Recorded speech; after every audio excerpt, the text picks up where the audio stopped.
মনোবীক্ষণ polyclinic, চিকিৎসার জগতে এক দশক। এখন এখানে সব বিষয়ে ডাক্তারবাবু একসাথে তলায়। ফোন করুন 7477999515 এই নম্বরে। মেডিকেল কলেজগুলিতে রোগী কল্যাণ সমিতির চেয়ারম্যানের দায়িত্বে প্রিন্সিপালরা। পুলিশের সাথে হাসপাতালের নিরাপত্তার ব্যবস্থা করতে হবে হাসপাতাল কর্তৃপক্ষকেই।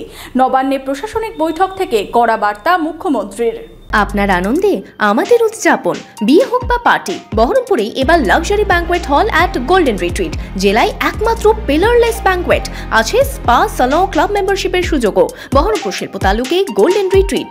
মেডিকেল কলেজ হাসপাতালগুলিতে পুলিশের সাথে হাসপাতাল কর্তৃপক্ষকেও নিজেদের পক্ষ থেকে বাড়াতে হবে নিরাপত্তা কর্মীর সংখ্যা।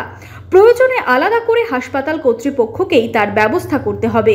এবার থেকে রোগী কল্যাণ সমিতির চেয়ারম্যান হবেন হাসপাতালের প্রিন্সিপাল।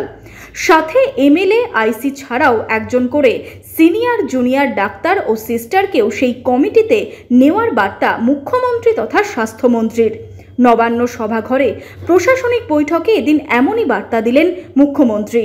এখন থেকে আমি বলছি রোগী কল্যাণ সমিতির চেয়ারম্যান প্রিন্সিপালরা নিজেরাই থাকুক সব হসপিটালের ক্ষেত্রে, নারায়ণ, এবং সাথে একটা সিস্টারকে রাখবে, একটা সিনিয়র ডাক্তারকে রাখবে, একটা জুনিয়র ডাক্তারকে রাখবে, এবং সেই এলাকার স্থানীয় এমএলএ তাকে রাখবে।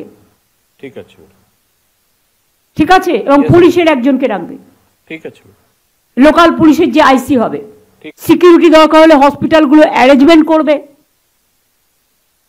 তাদের নিজেদের টাকা দিয়ে, সেক্ষেত্রে নারায়ণ কোঅর্ডিনেট করবে। দরকার হলে পুলিশের একার পক্ষে তো সব সিকিউরিটি দেওয়া সম্ভব নয়, পুলিশের যে ক্যাম্প আছে সেটা ওরা ওদের মতো কাজ করবে, কিন্তু হসপিটাল অথরিটি যে এজেন্সি নিচ্ছে সেই হসপিটাল অথরিটিকে সেই এজেন্সির দায়িত্ব নিতে হবে।